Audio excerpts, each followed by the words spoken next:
Hello, my name is Marcus. I'm the compiler of a collection of therapy quotes entitled 1001 Windmills of the Mind, a collection of quotes taken from what's often called the psychodynamic or the psychoanalytic perspective, which long ago, as I understand it, was referred to by some as philosophical medicine, because this perspective seeks to convert repetition compulsion into memory and feeling. Once we find our memory, our narrative truth, our story, that means we can accept our feelings because we have the strength to be our own witness. That means we can accept our feelings if we have that strength. I feel, therefore I am. We feel the connection to ourselves, the I, the sense of self. We stop repeating. We repeat, Russell says, because we're searching for memory and feeling. If we don't have memory and feeling, we're going to repeat. And that's why we repeat, because we're searching for memory and feeling. In the process of repeating, we're meant to, Russell says, recognize that repetition compulsion is synonymous, that the person as a child had what's called, and still has, what's called an insecure attachment style with the mother. Yes, the child bonded to the mother, but it was an attachment failure. Attachment gone awry, attachment damage, whatever phrase people use, it means that the child got fixated in their development and they couldn't go through the normal process of psychological, emotional development between birth and 3. So yes, all babies are biologically born, but what about their psychological birth? Mahler says that the psychological birth of the child doesn't just automatically appear with the biological birth. Humans come out too early, so they need an extended womb for that. So babies need to enter into this extended womb called the maternal holding environment, the stage of social symbiosis, the stage of undifferentiation, meaning the baby still doesn't know where he ends and his mother begins, or the stage of fusion. The mother serves as a symbiotic object for the baby, or a self-object for the baby, meaning the mother provides unconditional love to the baby.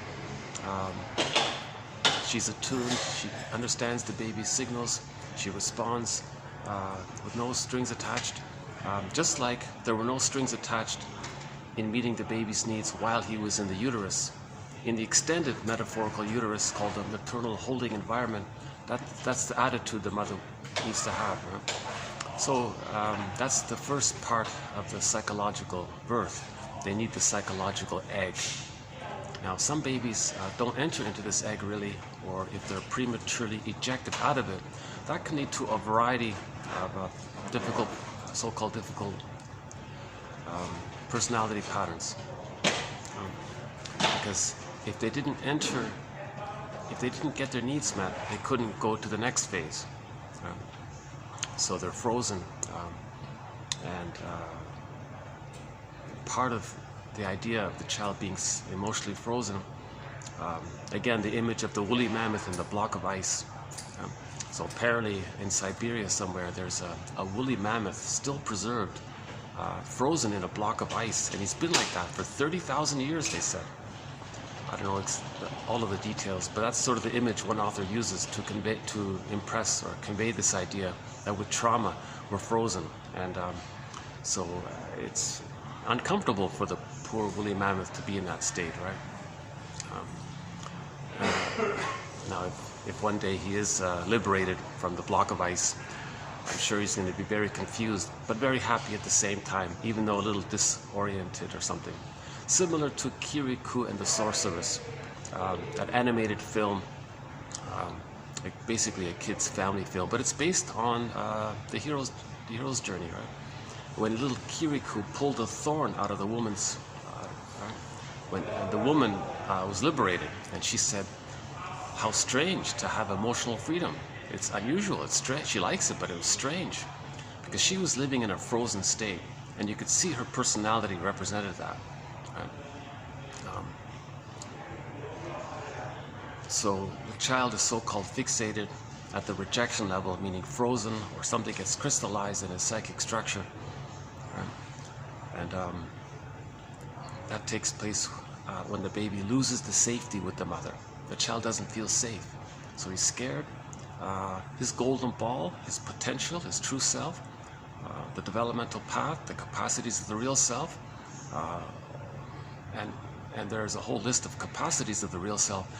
All of them get put into the unconscious. In Robert Bly's metaphor, it's this bag that we drag behind us. So the bag behind us, we drag it. The image is like a shadow. You don't see it, but it's there. It follows you. One poet says, it's someone's living my life and I know nothing about him.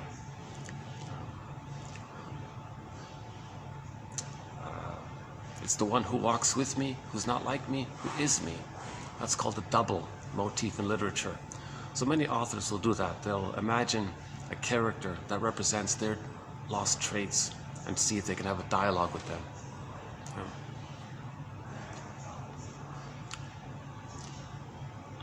And there are a variety of terms for this unconscious self. One is called the non-reporting brain. So our brain sends us information that leads to our consciousness. That's great. We need that as much as possible. Now the brain would like to send more. I'm talking about the psychological knowledge, right? But if it can't and it's stuck, that's called the non-reporting brain. So the non-reporting brain is one phrase for the unconscious. Now it's still going to try to communicate to us by getting us to behave. And if we observe our behavior, we make inferences to what our unconscious self is saying to us. That's the dialogue with the double character. Another metaphor is that if we were to personify all of our own lost disowned traits, it's this invisible character called the skeleton, Darrow says. He says you want to welcome the skeleton to the fireplace, treat him as an honored guest who had a right to be, who has a right to be. And he's a wise teacher, teaching us that there is a conquest of the self, meaning we can reintegrate and re-own what we lost. And that's exactly what Robert Bly says. We spend the first 5 years of our lives putting so much of who we really are into this bag, and the rest of our lives trying to get it back. So I've been using the image from the opera, the Phantom of the Opera story. So the woman goes down into the basement. So the basement is a metaphor for the unconscious. It's not meant to be a physical, although you see it on stage like that. The idea is that the woman faces that scary dude. That's not a character. It's a metaphysical idea.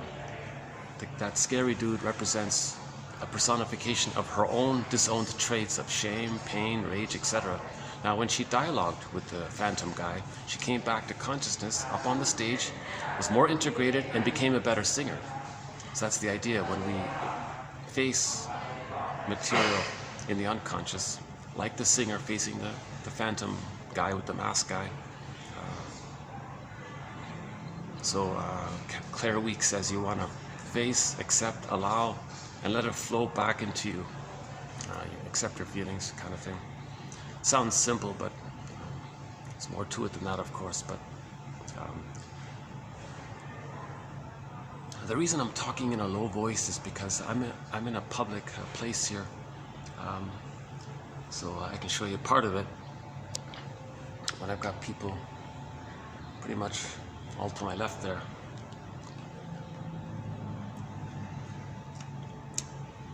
This is peak tourist season. Yeah, you want to see my ridiculously overpriced tourist season coffee here? So there it is there. A very clever technique. Notice the glass, sort of within the glass. Yes, it looks fancy, but they reduced the size of the coffee. So they just lower the quantity. They kept the price high, but they lowered the quantity, so the price is still going up, right? But I've done most of my videos spread out over 2 hotels. This one here in this lobby area and on the rooftop, and in a nearby hotel as well. And I started off in a 3rd hotel. So all of my videos during the past 2 months have been spread out over these 3 hotels. And usually I have to move around when there are too many people. But I noticed the people near me all have earplugs listening to something, so maybe I'm not bothering them too much. So yeah, so just like that's a motif in myths and fairy tales. Someone goes into the forest, into the unconscious, into this other world. You know, they have interactions with aspects of themselves, and then they feel better afterwards, right?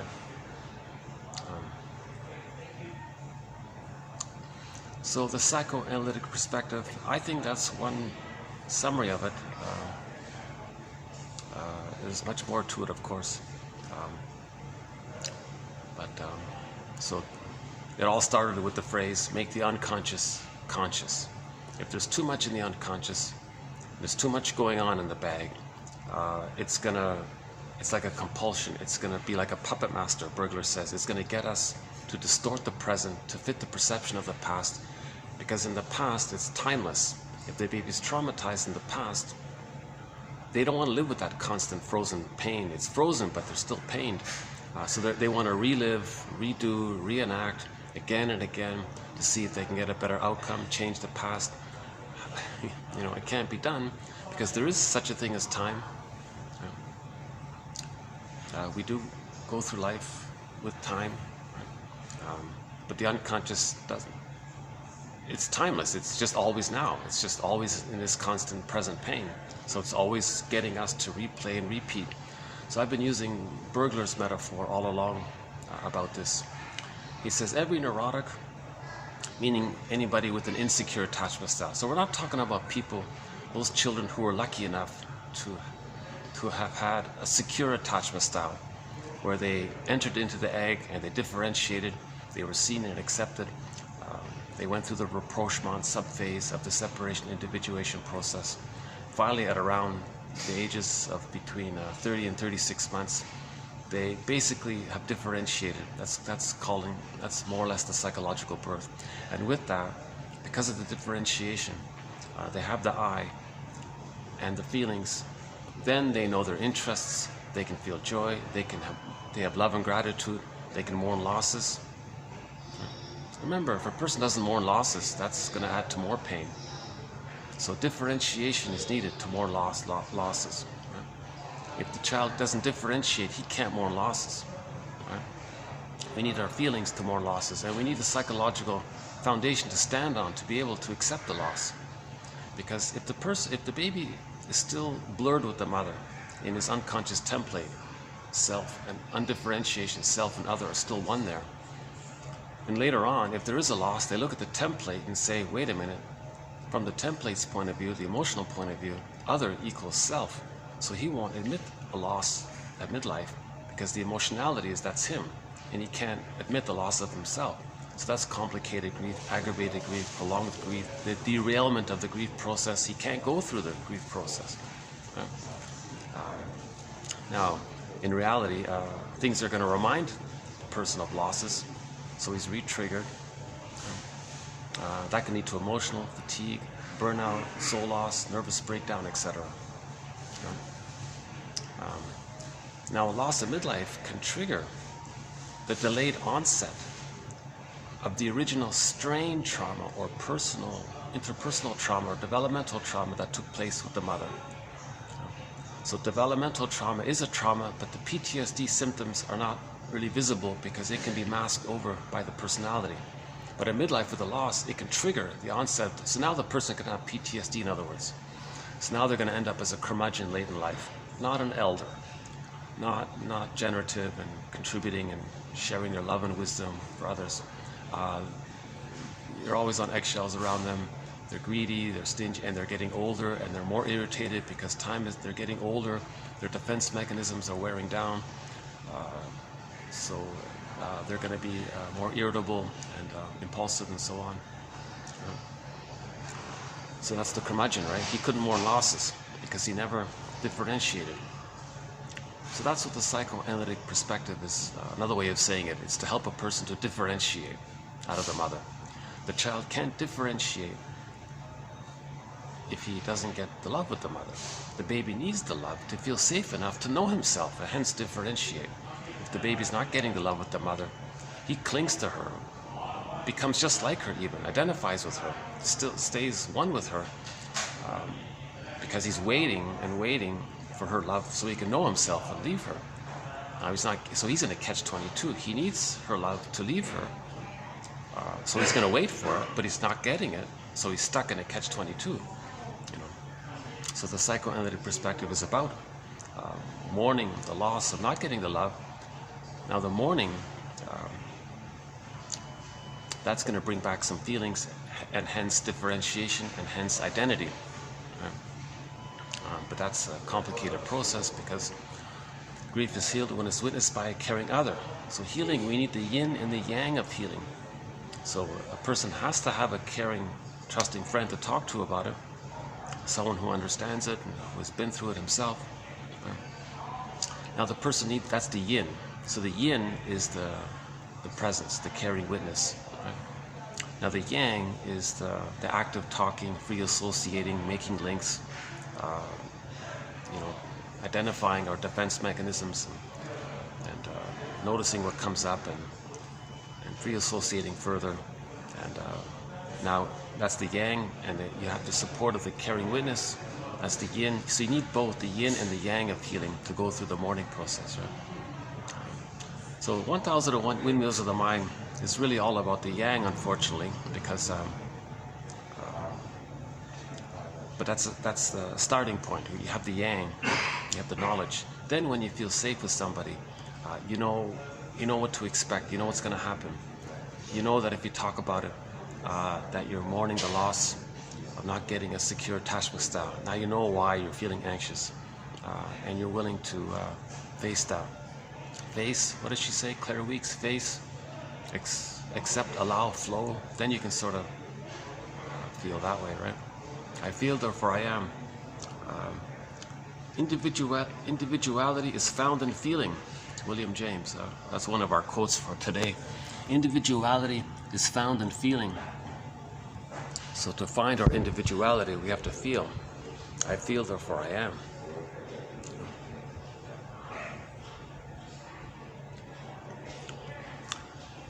Yeah, I easily get distracted when I hear people. If I hear things, sometimes I can just keep going. Sometimes, what was that,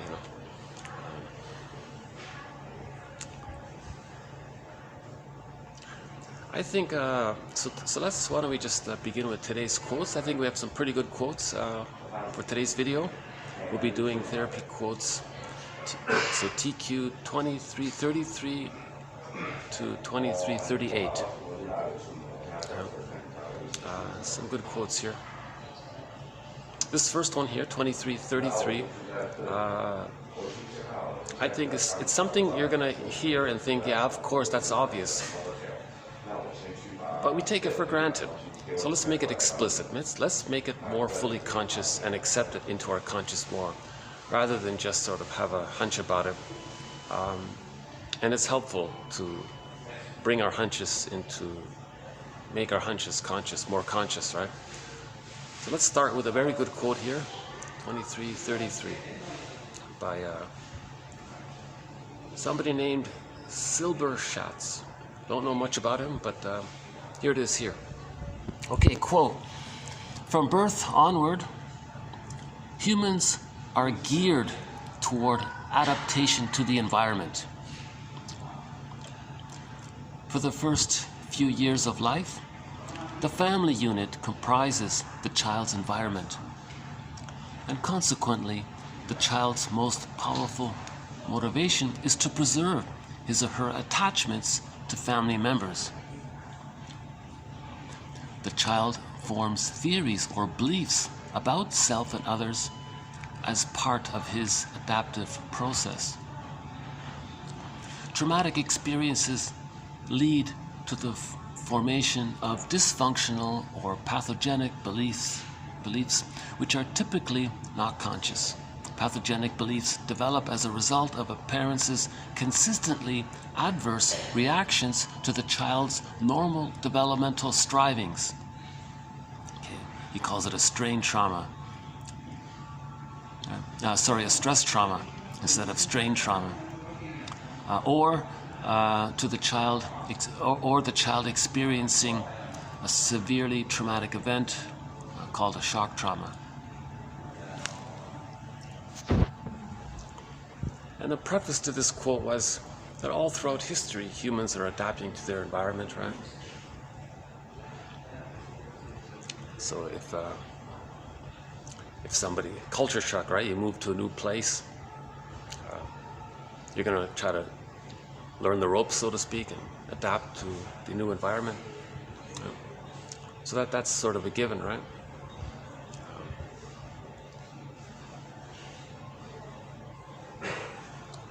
Yeah, like newcomers moving to new countries, they have to adapt to the new environment, learn the language, etc. Now apply that for the baby.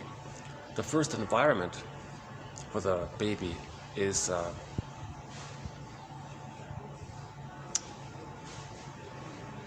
well, let's just keep it simple. The first object is the breast mother. The baby doesn't fully see the mother as a separate person. He's just relating to this concept of the breast mother, which is really maybe just an extension of him. It's just there to serve him. But the truth is, it is his mother. So that's the first sort of environment for the baby. So he has to adapt to this environment. Now, what is this environment like for the baby? Is it hostile? How is he going to adapt? He may have to sacrifice his golden ball already from the very beginning, meaning his feelings, his identity, his true self, and create a false self to survive. Now, to adapt to an adverse breastfeeding experience or something, the mother's misattunement, malattunement, the bottle in the schedule, and the shaming by the mother, honey on the rubber nipple because the baby expects natural breastfeeding, but if some mothers say they want to keep a sexy appearance, so they don't want to breastfeed their babies. A very disturbing thought. I was very upset when I read that. She said she was in battle with the men at her office, so she refused to breastfeed her own baby because she wanted the attractive appearance to have power over the men in the office. And the husband said, "Oh my God, we got to get our priorities straightened out here. What's more important, some petty office politics or the health and well-being of our child?" And the mother was insistent. She was insistent. "I'll just give him the bottle and the powdered stuff, but the baby doesn't want it. I'll just dip it in honey. That'll do the trick." Yeah, damaging trick, because all that's happening is that the baby's brain is overstimulated with the extra sugar, and that sends the baby's serotonin by the trick of the safety, stimulated by the serotonin, not the safety of the love of the mother, but it bypasses that, and it just directly sends the person serotonin. The baby's meant to get serotonin. That's the chemical of safety, the feel-good chemical, I feel safe. The baby's meant to get natural serotonin through the neural networking and that he develops in the interaction with the mother. Then he has the psychic structure to always have a kind of steady, sort of normal state of serotonin that's sort of consistent for him. But if he's dependent on the sugared stuff and he doesn't have the structure, he can become an emotional eater. That can lead to eating issues. Every time he feels anxiety, he runs to the fridge and binge eats, that kind of thing. Right? So, okay, so again, the main idea is that humans adapt to their environment. So if the baby's first environment is the rejecting breast, he's got to adapt to that. Now, the baby must see the rejecting breast in a positive light to have some sense of connection. The baby would rather connect to a rejecting breast mother than have no breast mother. We all know that no baby could make it on their own.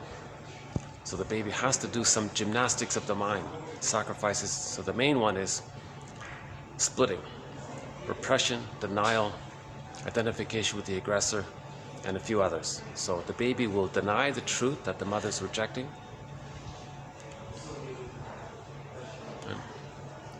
Because he's relating, from his perspective, to a devouring monster that wants to eat him.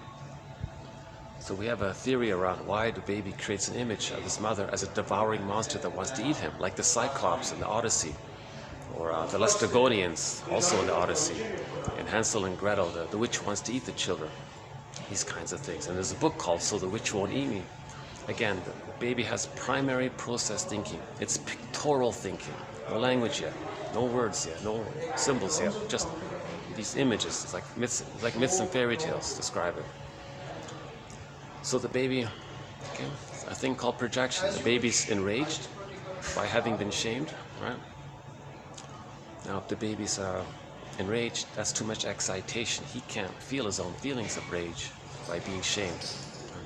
Okay, I think there's going to be I've got some new people around me here. Maybe, let's see if they're going to stay or if I might have to. Why don't I just take this little break here to have a sip of my overpriced coffee. In the meantime, maybe I can just reread the quote here. From birth, I don't know, can you see it there? Let's see, does it work? Well, I'll read it in a minute here.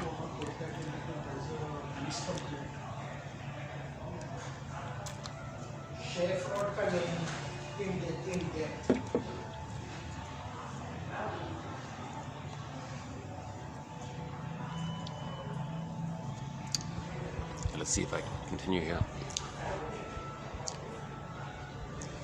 So the basics first, right? The baby has a need, obviously, for the maternal holding environment, for a secure attachment style, for mother's attunement, right? Mother's loving response.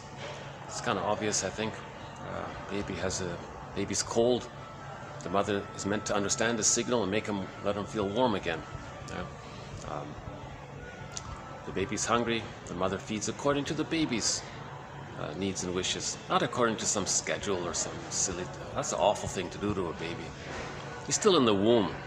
Can you imagine that? The baby's in the uterus, and the cord. Everything flows between the baby through the cord to the placenta, and the mother, placenta, cord. There's this natural sort of rhythm going on. Can you imagine if somebody says, "Hey, wait a minute, let's invent some schedule, block the flow, and then do it according to the..." Oh my God! No one would imagine. No one would think of doing such a thing.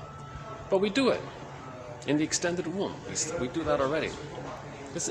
The extended womb is meant to be a continuation and an extension of the actual womb. It's called the extended womb. Right? You know, one idea that did occur to me is I don't want to do this in the stairwell. I've never done it before, but it's very quiet in there in the stairwell, and I thought it would be a chance for me to really just settle in and be quiet. Nothing to see in the stairwell,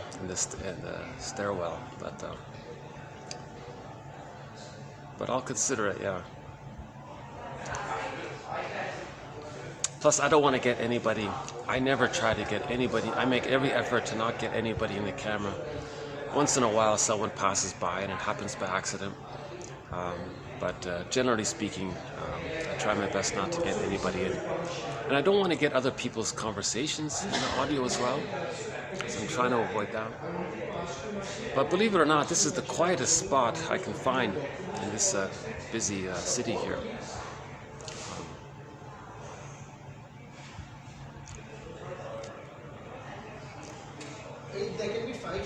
Still going on. Okay, let me briefly continue this in the stairwell, and I'll come back here when. Okay, hold on a sec. I might have to.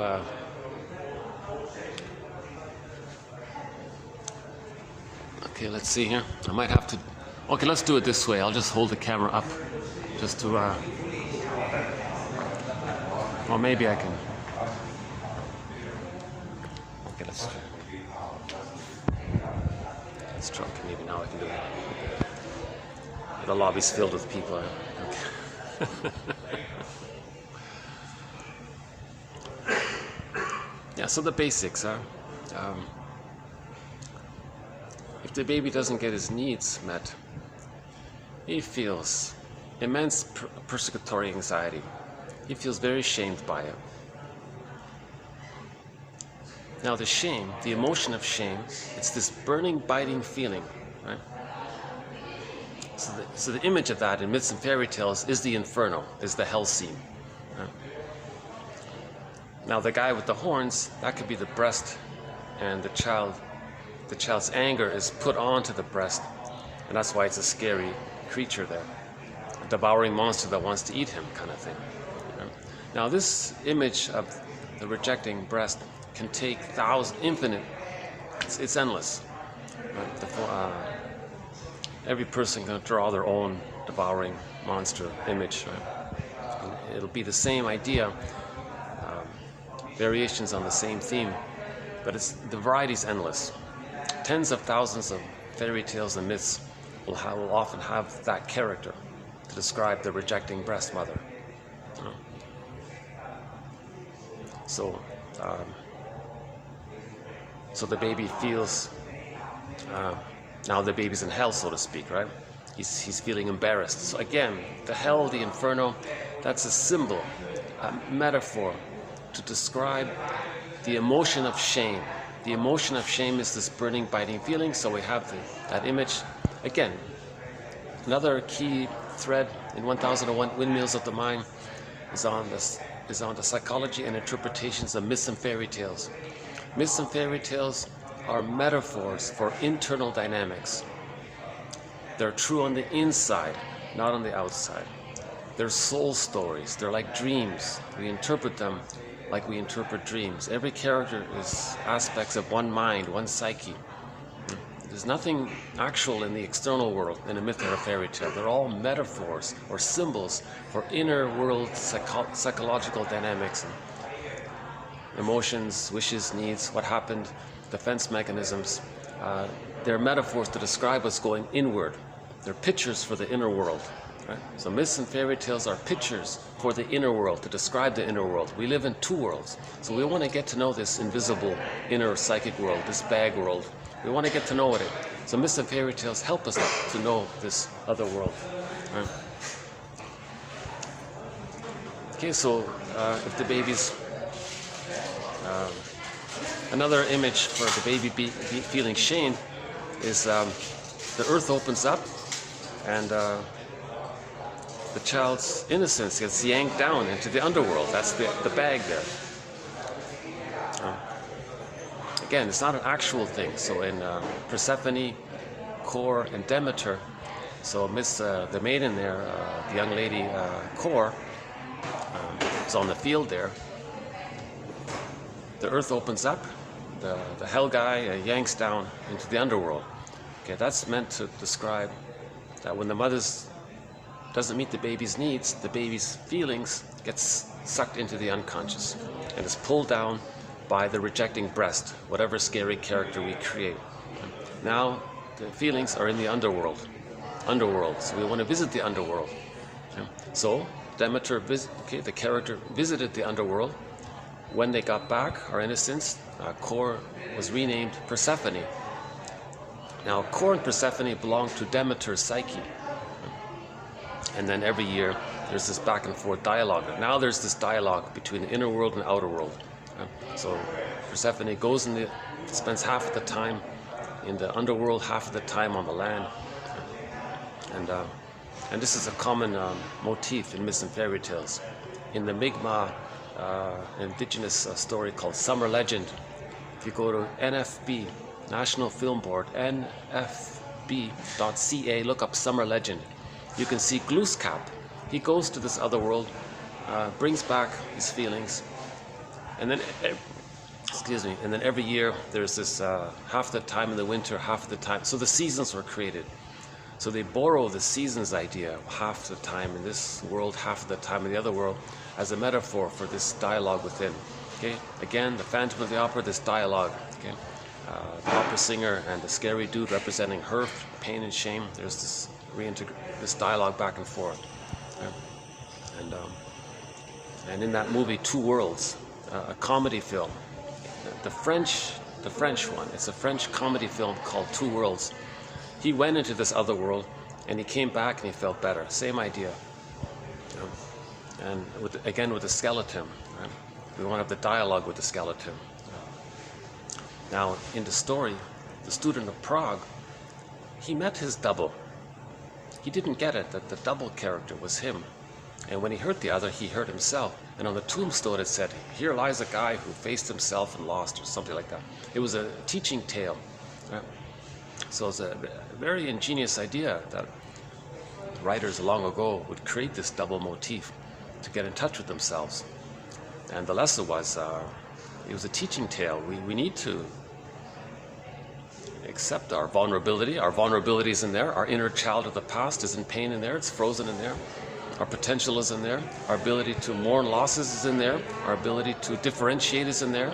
Our ability to know our interests and how we're unique, and to accept ourselves and to accept others, to have empathy. Empathy's in there. The ability to feel regret and remorse, to make reparation to the one we love, that's in there. Gratitude is in there for many people. For many people, they don't have gratitude. They only have ingratitude. The main emotions for some is hate, greed, envy, spite, ingratitude, vindictiveness, schadenfreude, power and control, manic defense, to mask over the melancholia, meaning melancholia is sometimes synonymous with complicated grief. It's power and control, cynicism, to preserve the one-up grandiosity. So our main quote there is, cynicism gratifies infantile megalomania, because they still think they're little gods. All babies think they're gods, so they're still in that state. Primary narcissism. So we want to, what else is in the bag? Well, the capacity to make I statements. In relationships, the husband and wife make I statements. Then the marriage becomes like fine wine, and they both have the strength to talk about themselves. Like when this happened, I was reminded of this. I was reminded of when I was a child, I had these needs, and you name the needs, and those needs didn't get met, and I had these feelings, and you named those feelings, and those feelings are now present, and you share some of this vulnerability with your partner, and then they do the same, and it goes back and forth, a little messy, but that's called making I statements. Another one of our threads. Again, we have 50 threads. That's one of them, making I statements. The ability to have a wide range of affect, aliveness of affect, the golden ball, right, the radiance. If you look at the painting called "Stepping Out" by Roy Lichtenstein, you can see the vibrancy on the ones and that's in the unconscious there. That, by the way, has won the 20th Golden Windmills of the Mind Award. Was given to that painting. And we'll talk a little bit about art later on in this video here, just a bit, by Gilbert Rose here. It says some interesting things about art. An undeveloped thread, art, but we'll see if we can develop it.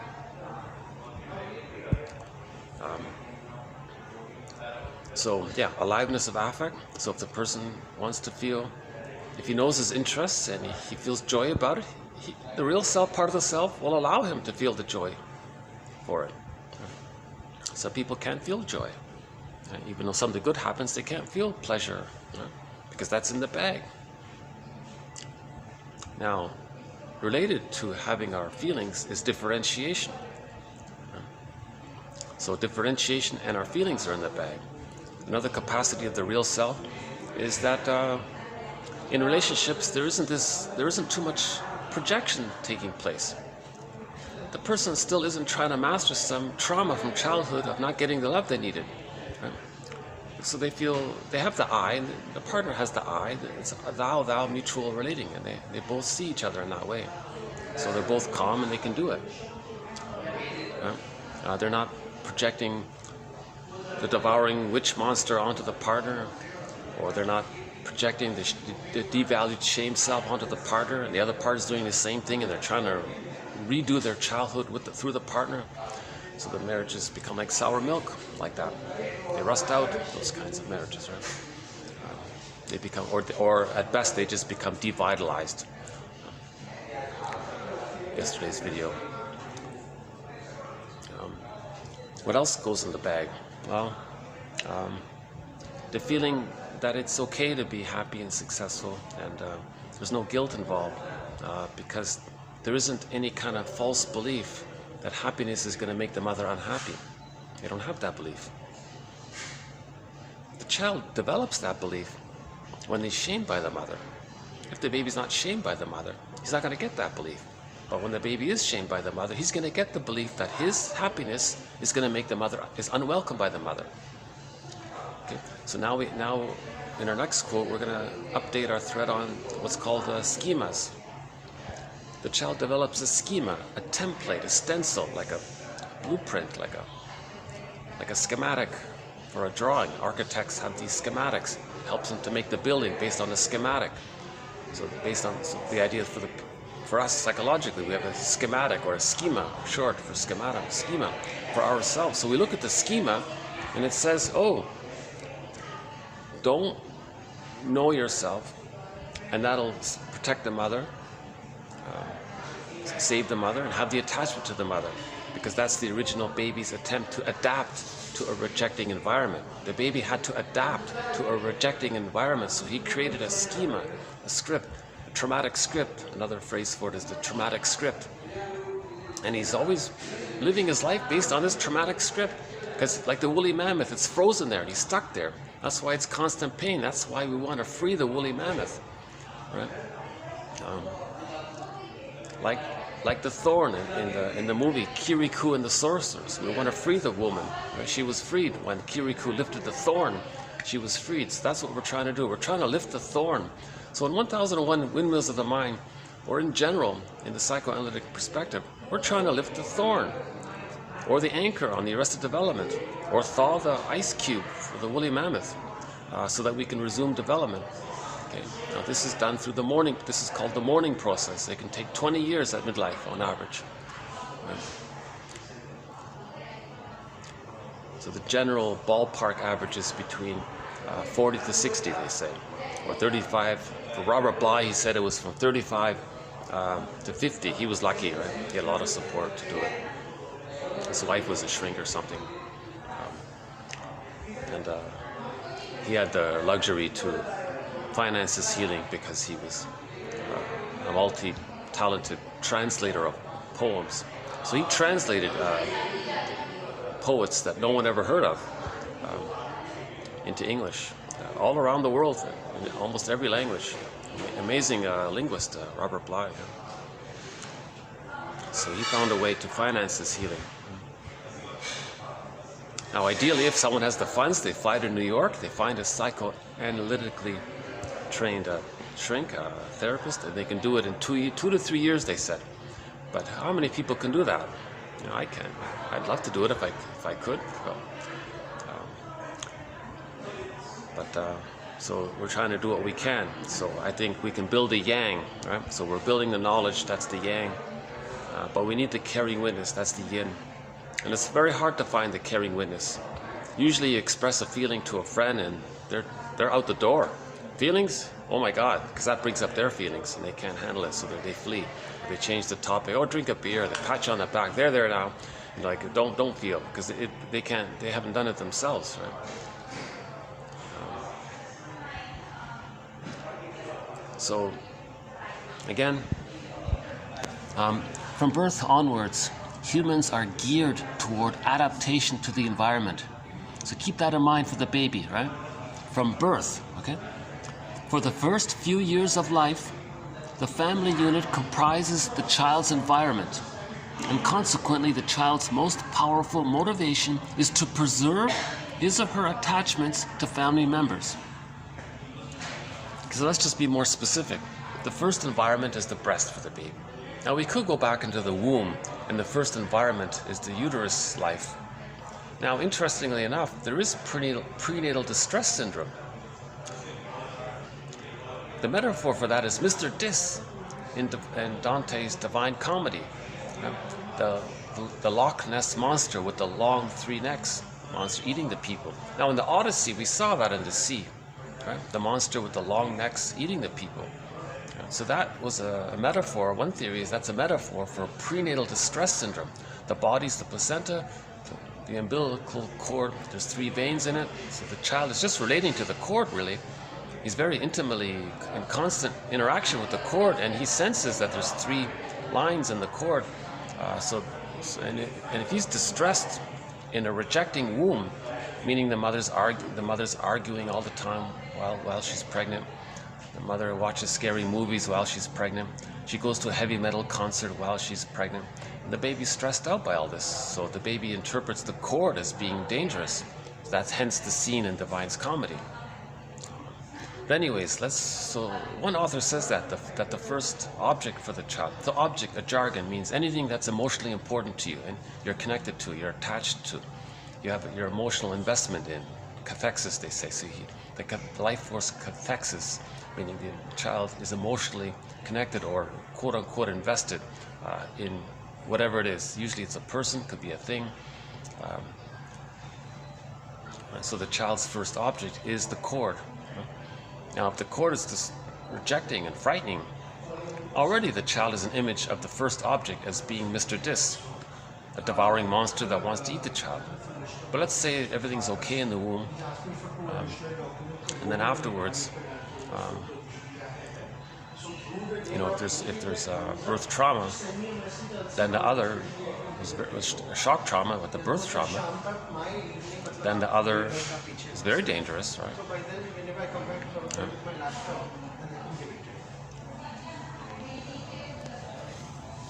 The first few years of life, the family unit comprises the child's environment, and consequently the child's most powerful motivation is to preserve his or her attachments to the family members. So here's the issue. How does the baby preserve their attachment to a rejecting breast mother? What's he going to do? He absolutely must relate, connect, and have some kind of consistent, steady relationship with the breast mother. What's he going to do when it's rejecting? Okay. He's going to adapt. That's the premise, that all humans adapt to their environment, right?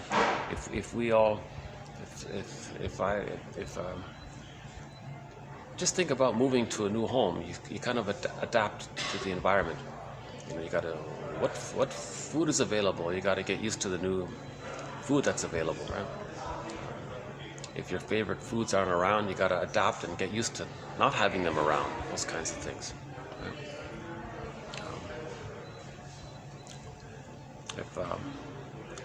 If you're on the sea coast and everybody's eating seafood, well, maybe start to get used to eating seafood or something.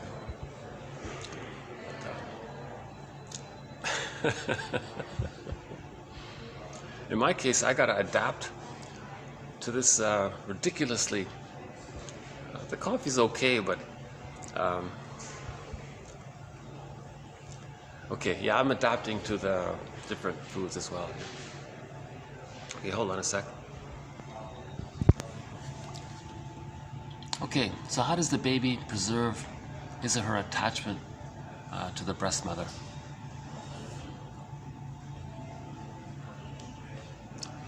So he does what's one defense mechanism is called the moral defense. He's going to be like this little judge and make this moral decision. Okay, well, mother must be seen as good, so he's adapting. But in order to do that, he's got to make a corresponding pathogenic belief about himself as being no good. Something's flawed with him. So he creates a pathogenic belief. He's no good, mother's good. So that's, I'm not okay, you're okay. So one theory is that all babies basically start off with, I'm not okay, you're okay. Because no mother's perfect, there's going to be disappointments. So that's one theory. All babies begin with, I'm not okay, you're okay. Now they're born with original trust, original faith, but with the disappointments, I understand this gentleman. I like talking when I'm walking around. That's what he's doing. I do something very similar. Actually, I had a plan to be on a shoreline doing these while I'm walking. So maybe I'll take that little stretch break and come back in a minute. Okay, hold on a second. Okay, recently we posted another theory of how the baby adapts. The child thinks everything is about him. He's a little god. Everything's there to serve him. He creates everything. Everything's about him. He thinks it. He wishes it. It's called hallucinatory unconditional omnipotence. He creates everything. He has a wish that automatically gets met. He doesn't get that the mother's a separate person who understood his signals and then responded with love. The baby thinks magically that he makes everything happen. Now in the womb it was all bliss. Right? oceanic feeling, oceanic oneness, the unico mystica. It was a blissful, happy feeling. And he thinks he creates it. Now when he's born and he sees that the mother's upset, wait a minute, if he creates everything and he created the mother being so upset, he thinks that before the mother was very happy. When he was born, now the mother's not happy. He created that. He thinks there's some kind of flaw with him. So he says that he's no good that way. So there's different theories around why the child creates this pathogenic belief that he's no good in the beginning. But he's adapting. He's got to adapt. So the one adaptation is he creates this false belief that he's no good and mother's good. That's called the moral defense by Fairbairn, one of our mentors. William Fairbairn talks about this. His jargon is the moral defense. Again, the baby's like this little powerful judge. He's going to make this moral decision. All right, mother's good and I'm no good. That's what he means by that. Another adaptation is splitting. He's going to repress, deny the fact that the mother is a devouring monster that wants to eat him. Okay, again, back to that. So why does the baby create this image of his breast mother being a devouring monster that wants to eat him? His rage, he can't accept it. When there's something that a person can't accept, it's repressed, it's projected. It's seen outward, to not see that it's with inward. So his rage, he says, is outward. It's called projection. Okay? In general, when we feel anxiety about ourselves, we say it's others did it. Okay? So when you blame others and you did it and you can't face it, you say others did it. That kind of. So the baby's, I'm not angry, mother's angry. He feels a little better and distracted from his anger. So it's projected. Now, the breast mother is enraged. Now the breast mother, in reality, is this very powerful being for the child. So now it's a giant. Now the giantess is enraged. Now the baby wants to take in the loving interaction with the mother, the milk, of course, the nurturance, the warm vibes, the soothing interaction. He wants to take in, incorporate, internalize the mother, so to speak. Now that's denied. That wish to take in is rejected. He projects it onto the mother and says the mother wants to take him in. You see? So to deal with the pain of his own wish and needs, to take in mother, to not accept that he has that. No, I don't have that wish, mother has the wish. Okay, so his feelings and needs get projected onto the mother. So that image of the devouring monster that wants to eat the child, that's just an image representing the child's rage and needs. Them being denied by the breast. That image can be the guy with the horns, it can be Mr. Dis, it can be the Minotaur, it can be any kind of bad witch character or any kind of demon character or any kind of frightening, whatever variety it takes. Right? Now that's the truth the baby is experiencing. His mother is like that. Again, we're talking about the cases when their baby is going through an insecure attachment style. Now, roughly 70% of all babies in North America are getting an insecure attachment style. So that's why it's an important topic. Okay, so what does the baby then do? So first he projects, but that's not enough. He's now relating to a devouring monster that wants. How does he just take in food in that case? Okay, he'll deny the whole thing and hallucinate that the mother's a goddess. That's the ideal breast. He'll just make up that the breast mother is a heavenly, supreme, all giving, all nurturing, all soothing, all caring, all bliss, a beautiful, bountiful, natural breast. So he'll just make up a goddess breast, basically. And he'll think that's what he's relating to. So as he's nursing, he just hallucinates it's the goddess breast. Right? That's a trick of the mind. It's called the splitting mechanism, the splitting defense. Now that's dangerous because they say it's okay temporarily, briefly for the baby because of his small size. He may do that, they say. But in normal development, this gets sorted out as the child gets older, has more loving experiences with the mother, he's stronger and receives more love with the mother. That dissolves. It becomes existential hearsay. Splitting is gone, right? He can see the mother as one person, three-dimensional, mostly loving, sometimes frustrated. He can handle the reality, and he has an image of the reality, as an image of the mother based on the reality of her being one person. Now the goddess and demon, that's two mothers. Right? That's the splitting mechanism. That's the huge distortion. You see, if in the template it's goddess and demon in there, that leads to prejudice, the unlived life, the provisional life, feeling that life is on hold, frozen, like the woolly mammoth, on hold, he's frozen in there. Right?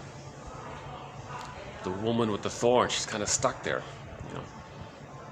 And other images, the anchor and all that, right?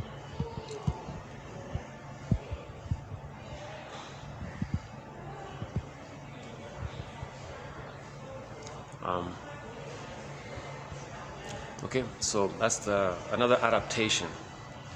Now these adaptations are also called defense mechanisms. So again, defense mechanisms, okay, like projection and splitting, they are maneuvers of the mind, operations of the mind, mechanisms of the mind, tricks of the mind to get the baby to not feel the pain of thinking he might perish, or being overwhelmed by the devouring monster, eaten by the monster.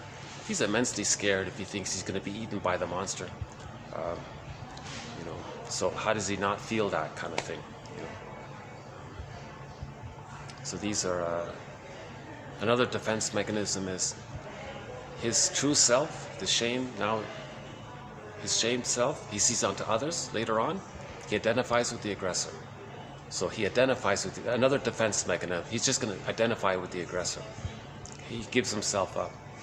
So he doesn't have a sense of his true self anymore. Now his true self that was not okay, he sees onto others and says others are not okay. Now he identifies with the aggressor. Remember, the aggressor is seen as good. Then he says he adopts that fake image of the mother being good for himself as his false self-identity and says he's good. Now he says, I'm okay, others are not okay. Now when he says others are not okay, he's talking about himself, his true shamed self, hungry, enraged, empty, despised self, seen onto others and says they're no good.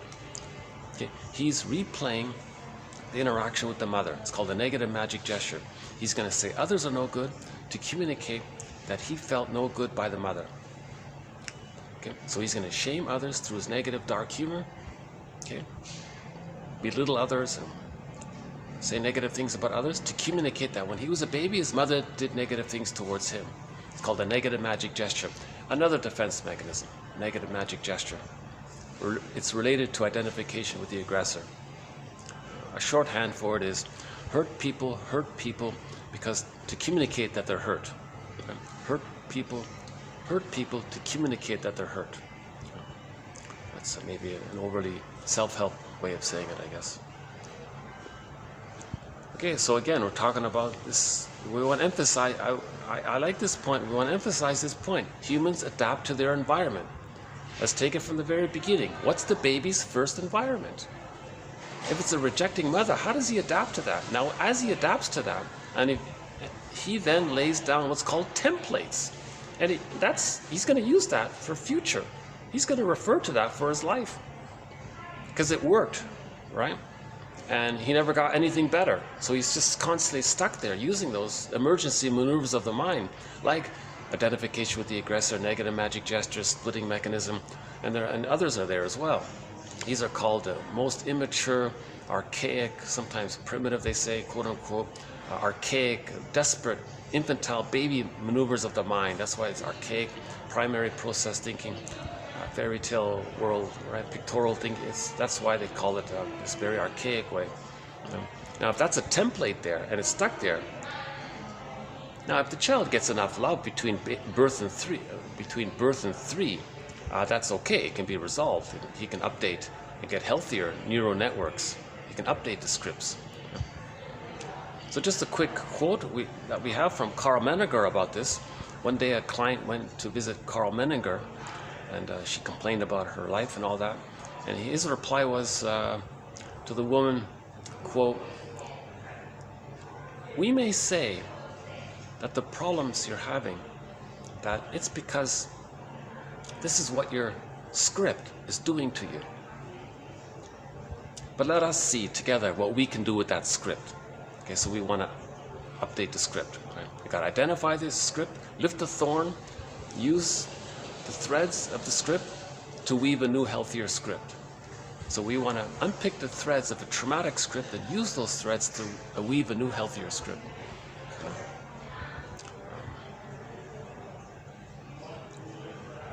Okay, so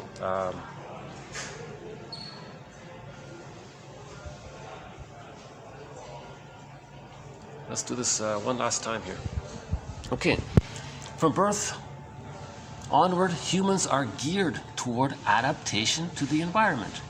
For the first few years of life, the breast comprises the child's environment, and consequently, the child's most powerful motivation is to preserve his or her attachment to the breast mother. The child forms beliefs about himself and others as part of this adaptive process. For example, I'm not okay, you're okay. Now, traumatic experiences lead to the formation of dysfunctional or pathogenic beliefs, which are typically not conscious. These pathogenic beliefs develop as a result of a parent's consistently adverse reactions. The mother is consistently misattuned, malattuned. Right from the very beginning, when the baby comes out, he expects to nurse. He expects to latch and nurse, sometimes right away or within 30 minutes. He said the latest is 40 minutes or something. The baby's born, stays on the front. He might latch and start nursing right away. If the baby's removed, oh, there's a trauma. Where's mother? Disappeared, poof, gone, no mother.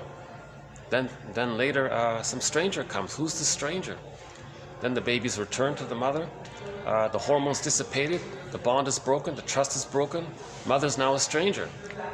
So the baby's going to attach to this stranger, but it's an insecure attachment style. It's not reliable. It's going to be disassociative, reactive, anxious, avoidant, and so on. It's called the insecure attachment style can take various forms.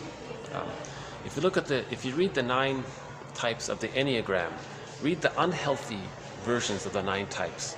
That's one example. Okay, the mother's consistently adverse reactions to a child's normal developmental strivings. The child's normal developmental strivings. The child's normal developmental striving is to bond to the mother, to connect to the mother. Life force is object seeking. Also another famous quote by Fairbairn, our mentor. Life force is object seeking, looking for the mother. Where's mother? Where are you, mother? So we have a whole thread about this birth issue. I won't redo it here, but it's in our collection about the importance of not removing the baby. Again, barring emergencies and special exceptions. Again, my disclaimer, I'm not a doctor. I'm not a midwife. I'm not a doula. So the importance of the baby being handed to the mother, it's called a lotus birth. Cord stays, placenta stays, the smells stay, the hormones stay. Right? The room is warm, candle lights, no bright lights, no shocks, no procedures, unless it's an emergency. So the continuity of the womb life continues. Baby's handed, skin, no towel, let the smells stay. The mother can, clean the baby. Maybe she can lick her fingers and clean the baby, or take a gentle towel. You want to ease the transition slowly from the womb life to. People say, well, it doesn't look nice to see the cord. Oh my God, give me a break. The cord is the baby's first bond, first object, right? The cord looks messy. The placenta, you can put the placenta, they said, in a bowl. You can sit beside the mother on the bed. You put a lid on the bowl, but allow the flow of the cord, because oxygen and nutrients, they say, are still flowing and pulsating through the cord. It takes a while for it to calm down. Let the baby get used to the transition. Don't just cut the cord, settle shock. That's a shock right there. Already there's trauma. Right? That's a huge shock trauma, already. So the baby has to adapt to this new environment. Mother's gone. Mother's no good? No, he can't accept that. Mother's got to be good. But he feels pain. Oh, then maybe he's no good. Already he created a pathogenic belief right from the very beginning that he's no good. So that's what we're talking about. He creates pathogenic beliefs in an attempt to have the attachment, to adapt. He's got to adapt to the environment. But if the environment is adverse, he's got to find some way to adapt, right?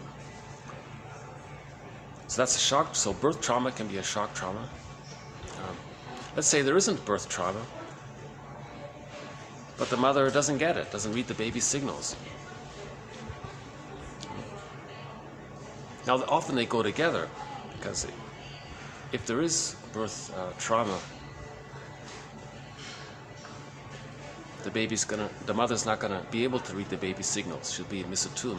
In order for the mother to be able to understand the baby's signals, it's because, according to Klaus and Kennel in their 1976 book, Mother-Infant Bonding, a very good book, the first half of it is, in particular, they say, at the moment of birth, the hormones are there. Baby comes out, that helps the baby to latch and bond.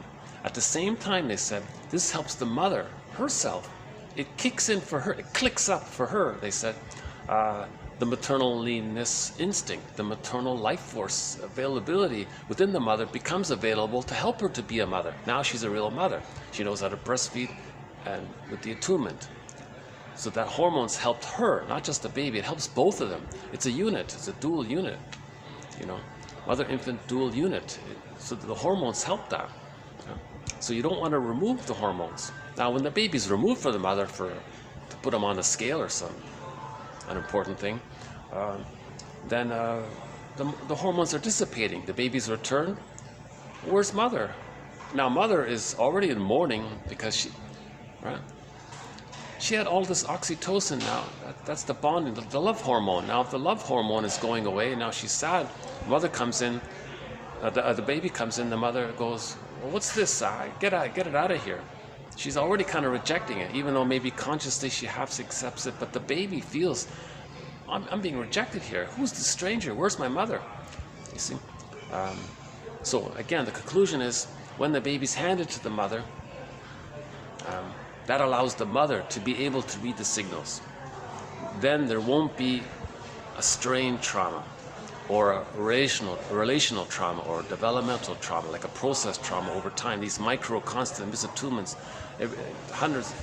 every 5 minutes there's a misattunement, the baby's shamed. The earth opens up, Miss Core gets yanked down into the underworld again and again and again. It's very painful for the child to lose his self like that. Now this Silberschatz calls strain trauma stress trauma.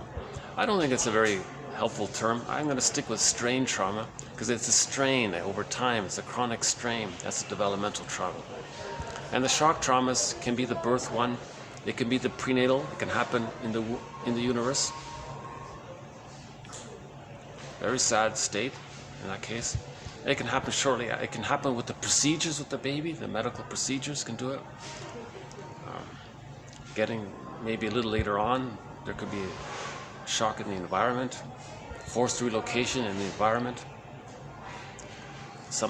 Apparently some kids get it at the dentist's office, or getting their tonsils removed. Other medical procedures can do it, like a severe shock.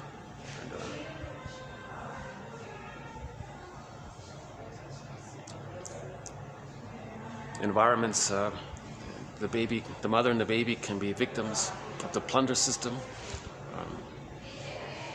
The environment is very noisy and polluted, and these kinds of things. So I won't go into our sociological. We have a thread. We don't really deal with the sociological side here, but in our main thread on the psychoanalysis of prejudice, we do have a sub-thread called the sociological factors that contribute to prejudice. Now, one of the sociological factors is the plunder system, because the plunder system needs people with the prejudice mindset in order to create the us and them, and hence the poverty and the pool of poorly paid workers. Now, so they shock traumatized the babies, and that led to the psychology of us, goddess and demon, us and them. So there's an overlap there between the plunder system and the internal fueling the outer in a negative loop like that. So we want to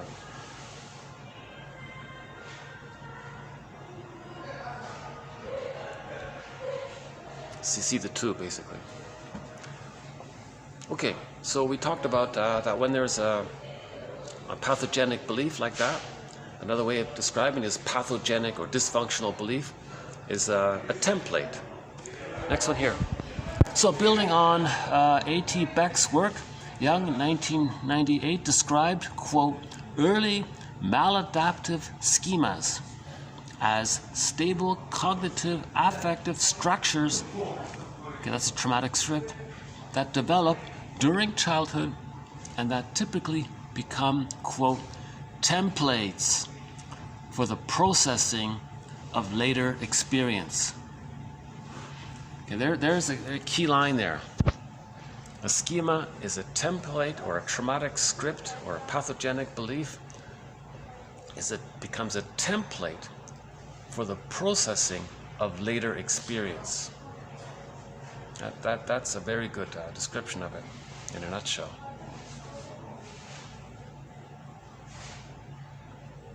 Okay. Again, with Edmund Burglar's metaphor of the record. Every neurotic, every person who has an insecure attachment style, meaning now they're a neurotic, dysfunctional person living a dysfunctional way,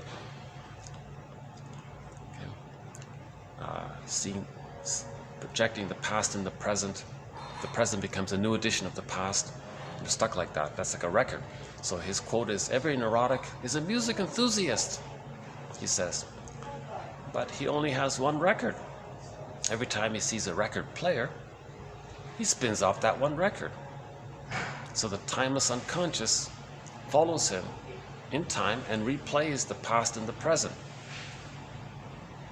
In effect, stopping time, not emotionally. So frozen, woolly mammoth, frozen in time, that kind of thing. The present becomes a new edition of the past. So that's when people say something's missing in life, basically. Going through the motions of life. When does life begin? And then there's that quote, life is not supposed to be a dress rehearsal, like you're just waiting and pretending. When is life is on hold? When does life begin? Provisional life, unlived life, those kinds of things. That's the frozen thing, right? Another one here. Schemas. Organized elements of past reactions and experience that form a relatively cohesive and persistent body of knowledge capable of guiding subsequent perception and appraisals.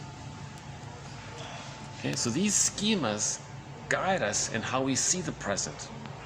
It guides us in how we judge and appraise the present. Because we're going to distort the present to fit the script. Because we're still stuck trying to rework the scene of the crime that created that script. We don't want that script. It's a painful script, so we want to relive the scene that created that script and get a new script. The boulder rolls down the hill. It can't be done. It's a one-time deal. Between birth and 3, it's a one-time deal. The idea is to mourn it, then we can update the script. But if you're still actively trying to relive the babyhood scene with others in the present, it doesn't work. Nobody in the present is the breast mother. No lackey, no friend, no codependent partner, no, not even a therapist, no leader. No one is that. You know. So nobody in the present.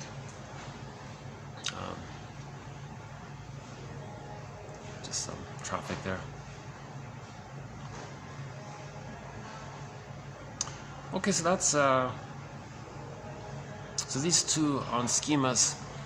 So we have a thread on schemas now. Yeah. So that was a 2334.